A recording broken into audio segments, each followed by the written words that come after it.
What's going on, guys? Welcome back to the channel. Today we are back on F125 round number 9 in Spain. A brilliant video last video in Monaco. We finally get points on the board. So close to a podium, but for some reason I did an unorthodox dive bomb on Lewis Hamilton and we got some big front wing damage, which I apologise during the video because I'm not really a dirty driver, but we are in an intense rivalry with Visa Cash App Racing Bulls.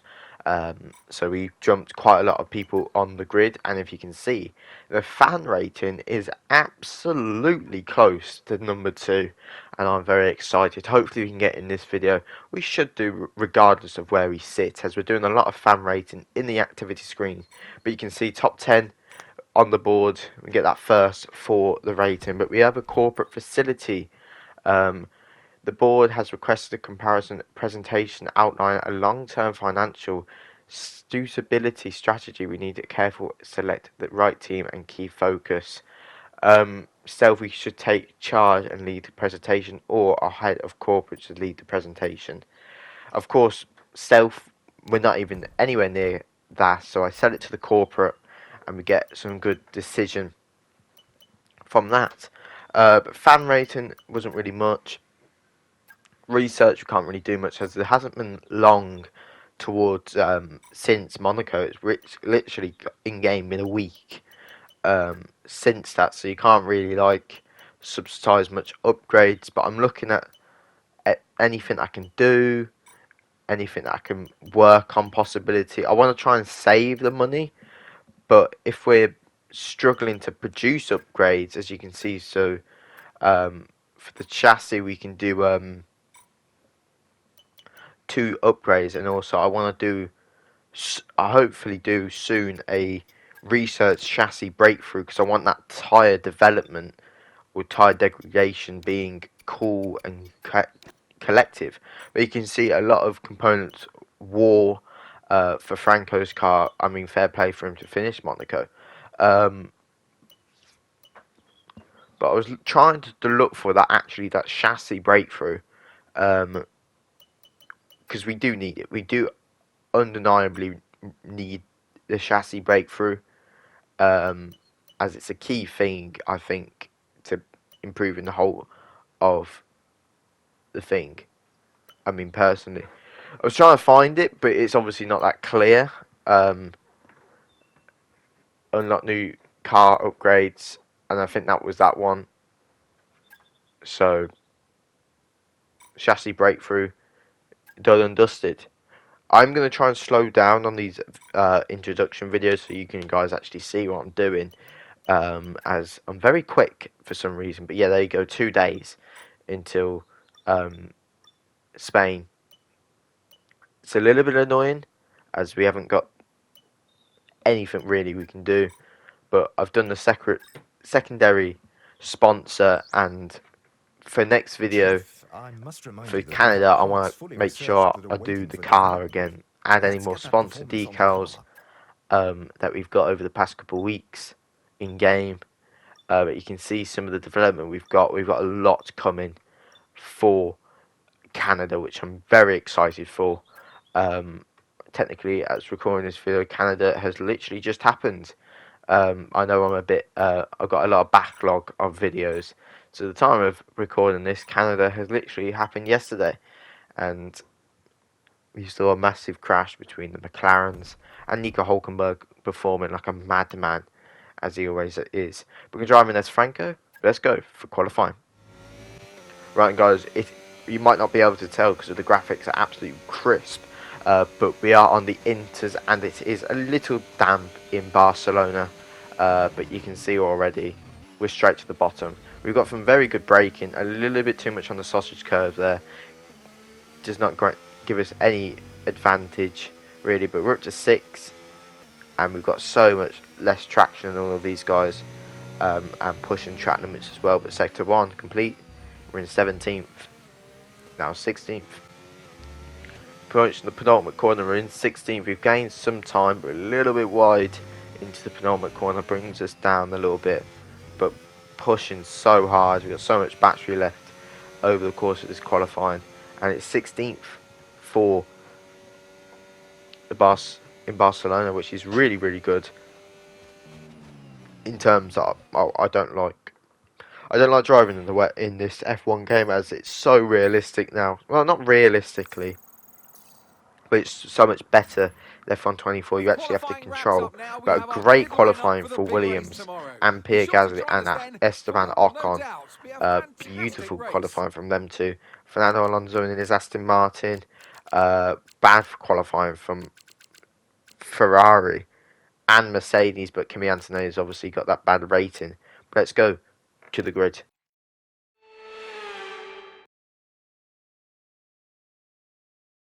Welcome along, everyone, to sunny Spain, specifically to the Circuit de Barcelona, Catalunya.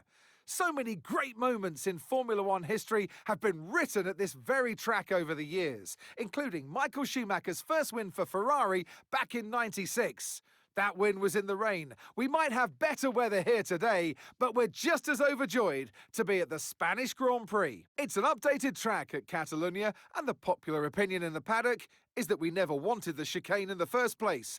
That's now been gone, the final corner is much faster, and at 2.9 miles and 14 turns, we await the Spanish Grand Prix. Off the back of a fantastic qualifying session, it's time to see how our starting grid looks like for today's race. World champion Max Verstappen starts from pole position, and Yuki Tsunoda completes the front row. Moving on to the rest of the grid, we have Norris, Albon, Carlos Sainz, and Fernando Alonso. Piastri, Gasly, Ocon, and George Russell. Hamilton, Hülkenberg, Liam Lawson, and Hadjar. Colapinto, Webber, Ollie Behrman, and Andrea Kimi Antonelli. Stroll, Leclerc, Bortoletto, and Jack Doohan rounds off the grid. And with lights out just moments away, it's time to go down to the track. Here we go then, the formation lap gets underway and the excitement here is building as we near ever closer to the start of the race. Which team will come out on top? Who's got their strategies right for today's race? Well, we'll soon find out. Right guys, as we end the formation lap around Barcelona. Starting next to our teammate, we're on the mediums. We're going to hopefully go on to the hards or the softs, depending on how long these can go. But I know the mediums can go that extra distance and that extra mile. So I'm hoping for something good. Ferrari with an engine issue, so an engine penalty for them. Let's go for 5 red lights. And it's lights out. And away we go. We get so much understeer and no traction coming off the start. Isaac Hadjar's going to beat us. And our teammate right next to us, Mark Webber, is going to look our inside. I brake a lot earlier, so I don't want to go in the back of Liam Lawson. Try and make it 3 wide into turn number 1. We go a little bit too over the curb, and Mark Webber and Lawson is going to maintain their position. Looks like Hadjar is challenging his teammate for 13th.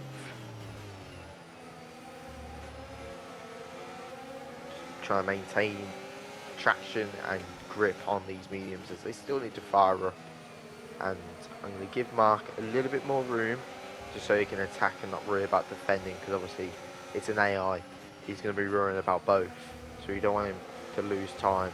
But I've gave him half a lap. He was so slow out that corner. I just sent it to the inside, don't really destroy his racing line. He's back on it straight away. These 2 tenths, and we do stick on down the inside of Isaac Hadjar. And to be fair, lap number 1, not bad. Slow getaway, but we recovered, which is good. And looks like Mark Webber is keeping Kimi Antonelli at bay. And Max Verstappen still a Red Bull 1-2. We can now use DRS. DRS now available. Lap number 4, and we have still maintained a decent gap to Hadjar and a decent gap to Hülkenberg. Obviously Hülkenberg has dropped, as it was Liam Lawson we were chasing. Mark Webber's dropped a little bit behind Antonelli, but maybe that degradation of the tyres are coming into play. But we really get a seriously good run on Hülkenberg. following him through the dirt here. A bit too much acceleration, but 5th gear keeps that traction at bay. Keeping a good minimum speed through the corner. Just punching it all the way through the corners. Making sure we get good traction on the exit, and we haven't got a lot of ERS. I'm still trying to get that ERS management under control, but I mean, so far so good. It's still confirming. 1.0 seconds. Lap 8 will be the hards. Have changed. Well, thanks to Mark's point of view, I have changed that we will be going on the hards. As it's, I mean, softs have got literally nothing to them, so I mean, there's no point going on the softs, as, I mean, there's a lot of noise where I am, a massive helicopter, but we try and get a run of Nico Hulkenberg, and he's super slow, as we're just going to tuck one down the inside and get it before the DRS straight. He's obviously going to get DRS to me, I'm going to get DRS to Liam Lawson. A little bit on the limit there, DRS though activated, pummeling down the main straight. It's obviously not going to do much of a difference. Upshifter maybe a little bit too early there. As we have to go into 4th gears, you can see the degradation of the tyres are massively poor now, and it's hard to get any run on the cars ahead of us. Softs are doing really well, but they're managing their tyres really, really well. And on lap number 6, a lap later, well, very good transition, I must say. We're now under threat by the Kicksauber and Antonelli, and I'm going to try and defend of Nico Hulkenberg, but it's going to be contact before the first corner. Got so much speed, and we make contact with so much more cars. I've downshifted way too much, put it in reverse. I was trying to get it into first and not stop that, but we've made massive contact. We have got a 10-second penalty, which is fair in essence, and Max Verstappen, his lead is obviously going to come short. Mark Webber is in, so I'm backing, doing a dirty tactic. I'm backing myself up so I don't lose time in the pit lane. But we do get to serve the 10-second penalty in this stop.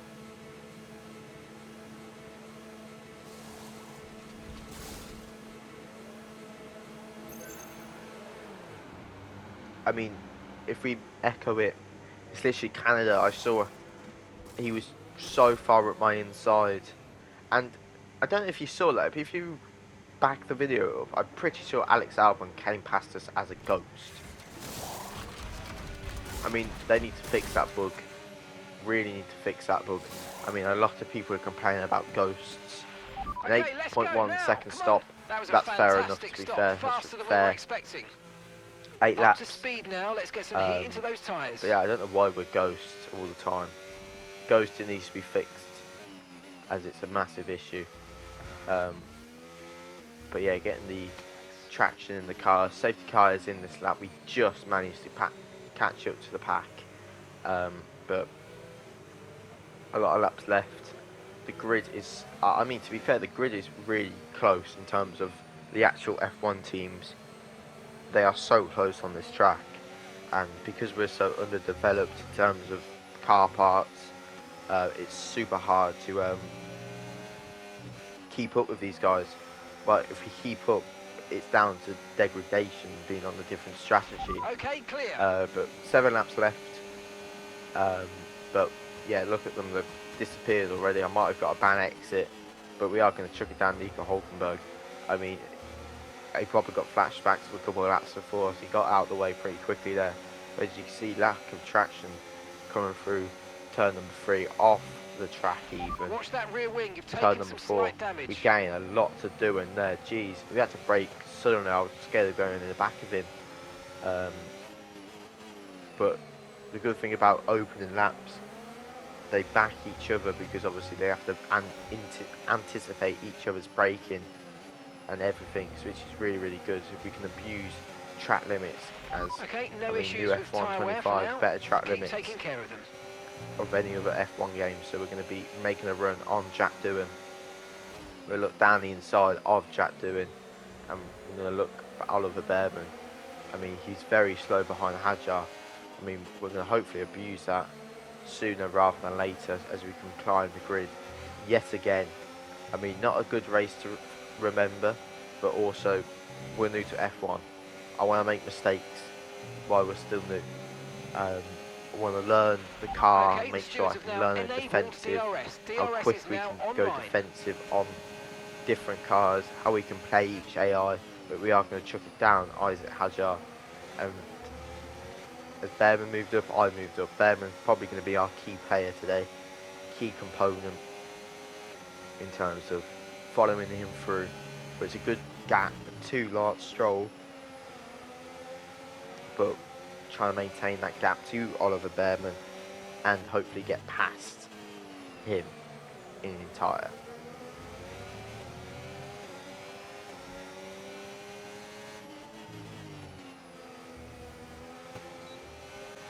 Lap number 14 now. There's a massive gap coming into play, and Mark Webber has unfortunately found himself just losing grip, losing tyre wear, losing some pace as we get past Oliver Behrman. Nearly spun it. Okay, nearly work. spun it Great there. Pass. As we are going to get DRS on Mark Webber. I'm not expecting, of course, anything high as Lance Stroll has 3.7 to his name, which is crazily big numbers. Of course, not even on the Spanish Grand Prix grid, as he had to take a procedure on his hand. It'd be hilarious if they could update that. Like, anything that happens, someone's not there. It'd be kind of funny if they did. But 2 laps to go, including this one. I'm going to try and make a move on Mark Webber. I mean, teammate on teammate, it doesn't really matter. It's not for points. 18th and 17th, I can back Oliver Behrman up, I will. But I ain't really fussed if I pass him or not. It's a team effort at the end of the day. But yeah, Max Verstappen, oh my lord, cooking on the final lap. Well, approaching the final lap. He is on the final lap. And we seriously did not get a good exit on that tyre wear. Is coming a big play. I don't know how these guys have got no tyre wear, but it's extremely difficult as we're going to get passed by pretty much everybody on the grid because of that bad turning. And you can see tyre wear is a massive issue as we have to go off the track. Those guys not even going to make that corner in its tyre, as we see so much lack of grip. Left hand side is absolutely abysmal. Take the corner, we get so much stuff on the wheels and we can't even turn in, and it's going to be a spin. Yet again, another mistake in the Spanish Grand Prix. Another mistake that we get is costly, and unfortunately that's our Spanish Grand Prix wrapped up. But Max Verstappen's going to win the Spanish Grand Prix, and then it looks like it's going to be Lando Norris and then Fernando Alonso on the podium. What a race for Fernando. To be fair, I wasn't really fussed about track limits. I just wanted to get this race wrapped up. As you can see, there's no grip on the rear end. But McLaren, Aston Martin, is it Aston Martin? I can't really tell. It's a lot squished for me. It looks like an Aston Martin podium, or it could be Mercedes podium. If it is an Aston Martin podium, bloody hell, from Fernando Alonso. Absolutely cooking for the team. But we are going to cross the line. It is going to be P22, but we're going to push next time. Okay, pick up rubber and bring it home.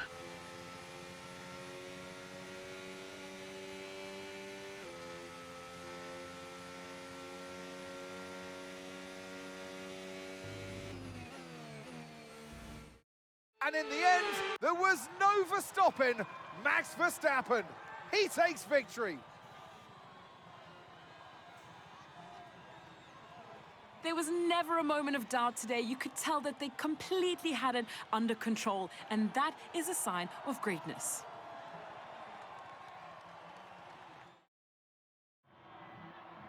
It's time for our podium celebrations. And as ever in Formula One, 3 is the magic number. But there can only be one on the top step. Your number 1, Max Verstappen.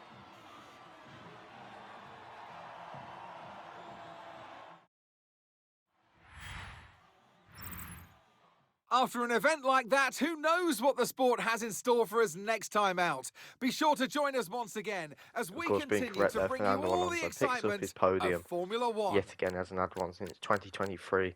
George Russell, Sainz, Piastri, Hamilton, Tsunoda, Albon, Ocon, Lawson, Gasly, Antonelli, Leclerc, Bortoleto, Stroll, Webber, Behrman, Doohan, Hadjar, Hulkenberg, and us. But Verstappen leads the way, Red Bull lead the way. Let's go to the Canadian Grand Prix. See you next time, and goodbye.